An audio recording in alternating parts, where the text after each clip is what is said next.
ಇತ್ತೀಚೆಗೆ ಕೇದಾರ ಮಠದ ಶ್ರೀಗಳು ಬಸವಣ್ಣನವರ ಬಗ್ಗೆ ವಚನಗಳ ಬಗ್ಗೆ ಮಾಡಿರ್ತಕ್ಕಂಥ ಹೇಳಿಕೆಗಳು ಬಹಳ ಆಧಾರರಹಿತವಾಗಿವೆ. ಇವುಗಳನ್ನು ಇಡೀ ಕನ್ನಡ ನಾಡಿನ ಪ್ರತಿಯೊಬ್ಬರೂ ಕೂಡ ಅವುಗಳನ್ನು ವಿರೋಧಿಸಬೇಕಾಗ್ತದೆ.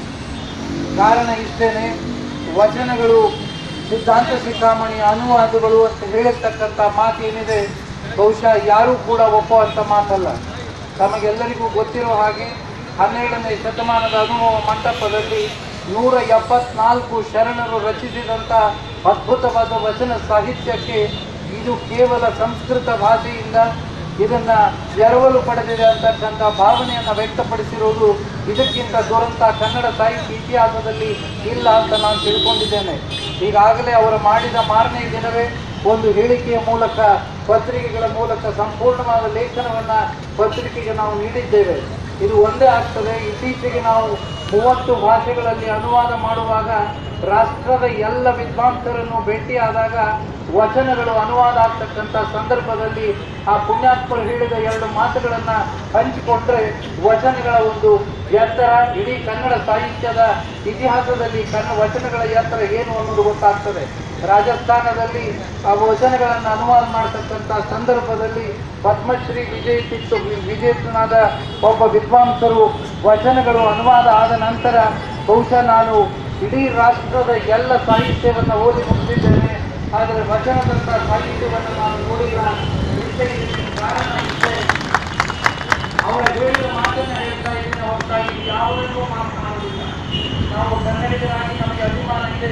ಒಬ್ಬ ರಾಜಸ್ಥಾನದಲ್ಲಿ ಜೀವನದಲ್ಲಿ ನಾವು 2 ರೀತಿಯ ಸಾಹಿತ್ಯ ನೋಡಿದರೆ, ಒಂದು ಲೋಕಾನುಭವದ ಸಾಹಿತ್ಯ, ಇನ್ನೊಂದು ಪುರಾಣಭವದ ಸಾಹಿತ್ಯ. ಉತ್ತರ ಭಾರತದಲ್ಲಿ ಬೇಕಾದಷ್ಟು ಲೋಕಾನುಭವದ ಸಾಹಿತ್ಯ ಇದೆ, ಅದೇ ರೀತಿ ಅಧ್ಯಾತ್ಮ ಸಾಹಿತ್ಯವು ಬೇರೆ ಇದೆ. ಆದರೆ ವಚನ ಅನ್ನೋದು ಲೋಕಾನುಭವ ಮತ್ತು ಪುರಾಣಗಳ ಸಮೀಕರಣವಾಗಿ ಬದುಕಿಗೆ ಒಂದು ಅದ್ಭುತವಾದ ದಾರಿಯನ್ನು ನೀಡುತ್ತದೆ. ಇಂಥ ಸಾಹಿತ್ಯವನ್ನು ನಾನು ಜೀವನದಲ್ಲಿ ನೋಡಿಲ್ಲ. ಅಷ್ಟೇ ಅಲ್ಲ, ಇಡೀ ಭಾರತದ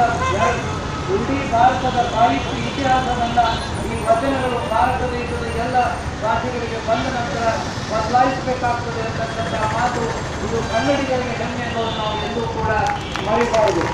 ಇದು ಇವತ್ತು ಆ ಕೇದಾರ ಶ್ರೀಗಳು ಕೇವಲ ವಚನಗಳಿಗೆ ಅವಮಾನ ಮಾಡಿಲ್ಲ, ಕನ್ನಡ ಸಾಹಿತ್ಯಕ್ಕೆ ಅವಮಾನ ಮಾಡಿದೆ.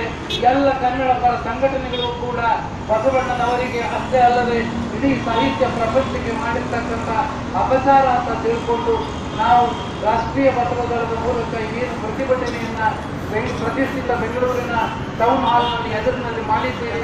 ಬಹುಶಃ ಇದು ರಾಜ್ಯಾದ್ಯಂತ ಮಾಡಬೇಕಂತಕ್ಕಂಥ ತಮ್ಮ ಅಭಿಲಾಷೆ ಹೆಚ್ಚಾಗಲಿ, ಸರಳವಾಗಿ ಬಸವಣ್ಣನವರು ನಮ್ಮೆಲ್ಲರಿಗೂ ಶ್ರೀರಕ್ಷೆಯಾಗಿ ಶರಣರೆಲ್ಲರೂ ನಿಲ್ತಾರೆ ಅಂತಕ್ಕಂಥ ನಂಬಿಕೆ, ಭಾವನೆ ನಮ್ಮದೆಲ್ಲರಿಗೂ ಇದೆ. ಶ್ರೀ ಗುರು ಬಸವಲಿಂಗಾಯನ